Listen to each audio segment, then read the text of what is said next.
Hey friends, welcome to another shadowing session in English. For today's video, I chose the American actress, producer, director, and businesswoman Eva Longoria Baston. I'm not sure if I'm pronouncing her married last name correctly, but I think it's French and it's pronounced Baston.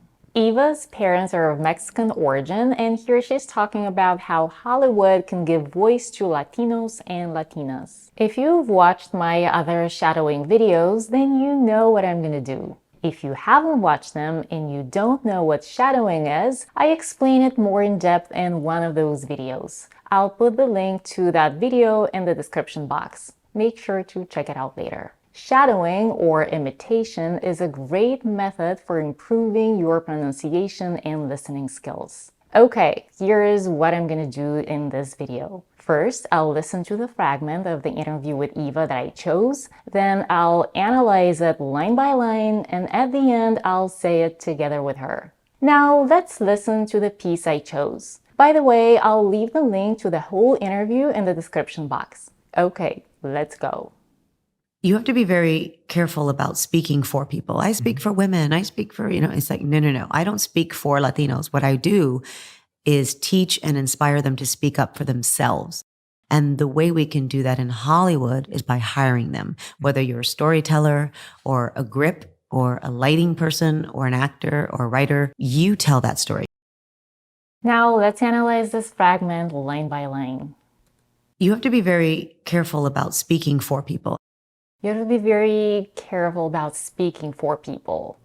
In have, the first consonant h is dropped and the vowel as in cat is reduced to a schwa. So you have is blended into you have. About speaking. The final t in about is not released. It's almost dropped or very blended with the next sound s. About speaking. About speaking. Many people would reduce for in the phrase for people to fur, where the vowel is an R color schwa, so that people would be more stressed. For people. But she doesn't do that. She keeps the pure vowel for people, and both words are stressed. For people. Okay, let's move on.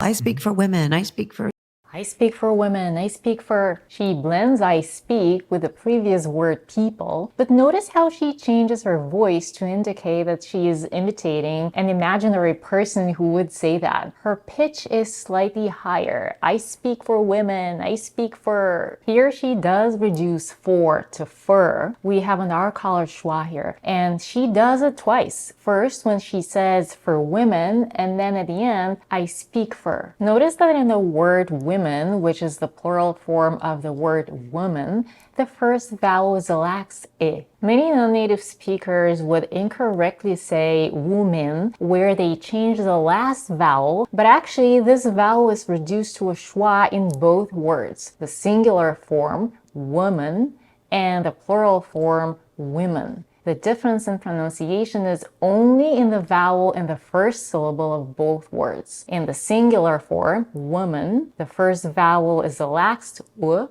and the plural form is a laxed I. Again, singular, woman, plural, women. Okay, let's go to the next line. It's like, no. It's like, no. Here she reduces the u in you to a lax I, and the whole phrase sounds like, you know. I also noticed that her diphthong o in and then in the last no is more closed. She doesn't open her mouth much, and it sounds more like a rounded schwa sound. Oh, no, instead of no. When she repeats no 3 times, she reduces the first two n, where the vowels are again like a schwa, but with more rounded lips. N. Then in the last no, she uses her rounded diphthong no. Again, her lips are more closed than a regular no. No. Let's go on.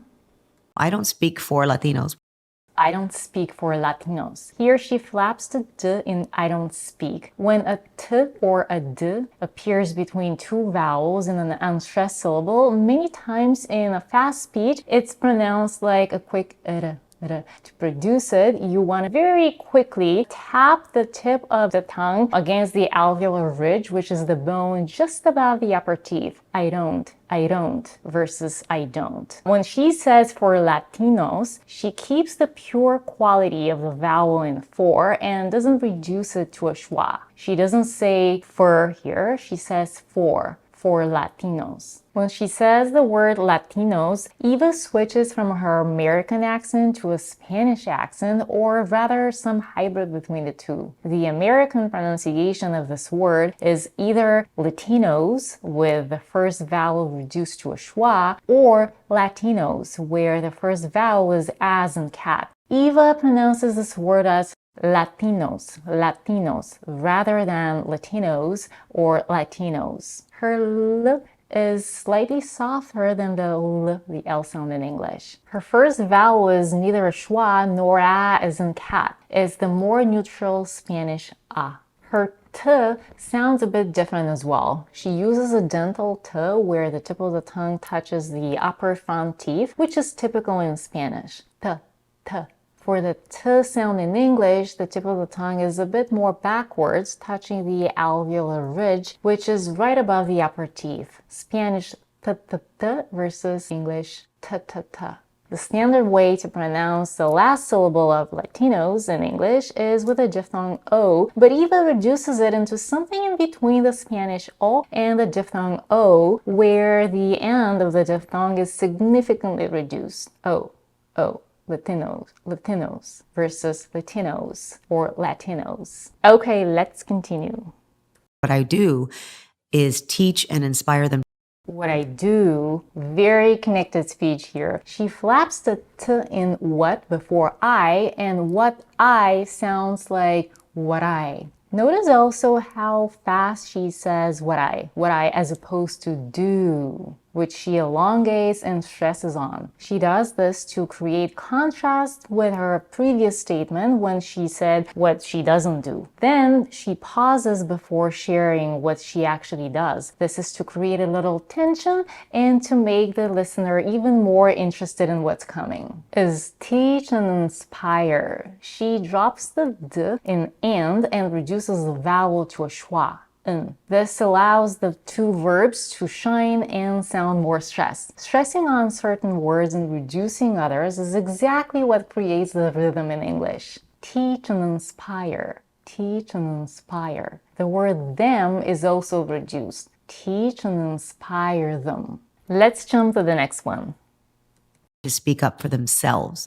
To speak up for themselves, to speak up for themselves. Again, here we have reduction and stress. The function words to and for are reduced to t and fur. Function words play a grammatical or structural role rather than conveying specific meaning. This is in contrast to the content words, which carry the main semantic meaning or convey the primary information. In this case, the content words are the parts of the phrasal verb speak up and the word themselves, and they're all stressed. Themselves. The first syllable in the compound reflexive pronoun is also reduced to them, and the stress is on selves, themselves.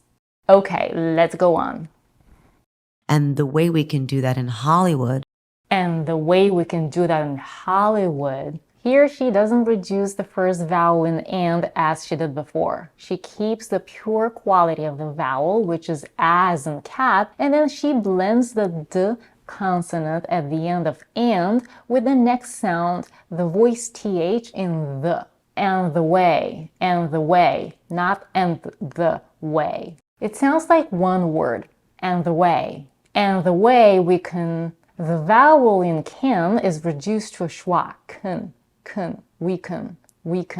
Do that in Hollywood. She raises her intonation a bit and stresses on the first syllable in Hollywood. And the way we can do that in Hollywood, she does it to emphasize the particular place she's talking about, Hollywood, and maybe to share her opinion on what powerful people in Hollywood can do to empower Latinos. In the word Hollywood, we have a as in father in the first syllable and tense e in the second syllable and the last in the last one. So it's ha not Holly and then wood. Hollywood, not Hollywood. Let's continue. Is by hiring them. Is by hiring them. Here, she stresses on hiring. The primary stress is on the first syllable, hiring. Them is reduced again, is by hiring them. Let's move on. Whether you're a storyteller or a grip. Whether you're a storyteller or a grip. Here she starts listing occupations, and that's why her intonation goes up a little after each profession. A storyteller or a grip. Storyteller is a compound noun, and the first part of the word story is stressed. The first syllable is stressed, while the first syllable of the second part of the word, teller, receives a secondary stress. Storyteller, storyteller. Many times in connected speech, the connection or is reduced to an R color schwa, but here she doesn't reduce it because she pauses after storyteller. She doesn't say storyteller or a grip, but storyteller or a grip. All right, let's go to the next one. Or a lighting person or an actor or writer. Or a lighting person or an actor or a writer. She keeps on listing professions. Or a lighting person or an actor or a writer. Notice that none of the instances of or is reduced. She pronounces the vowel in its pure quality, or. The T sound in lighting is a flap T, and so is the one in writer. Lighting, writer. In the first syllable in the word person, we have a stir sound, per, and in the second syllable we have a schwa, person. It's not person, but person. The first vowel in the word actor is as in cat, and we have an R color schwa in the second syllable. Actor, actor. Let's move on. You tell that story. You tell that story. You tell that story. The stress is on you. Do you hear how her pitch goes up in the word you as well? You tell that story. Stress syllables are always a little bit longer, louder, and higher in pitch. In this case is the word you. You tell that story. Okay, now let's implement everything we talked about so far and try to say it together with Eva. I hope you're doing it with me as well. You have to be very careful about speaking for people. I speak for women. I speak for, it's like, no. I don't speak for Latinos. What I do is teach and inspire them to speak up for themselves. And the way we can do that in Hollywood is by hiring them. Whether you're a storyteller or a grip or a lighting person or an actor or a writer, you tell that story. How did you guys do? Was it challenging for you? Let me know in the comments if you find shadowing helpful for your pronunciation and fluency. If you like this video, don't forget to click on the like button and subscribe to my channel if you haven't done it yet. It'll help me grow and share with you more videos about pronunciation, grammar, vocabulary, culture, and all the good stuff about learning English. Thanks for watching, and I'll see you in the next video.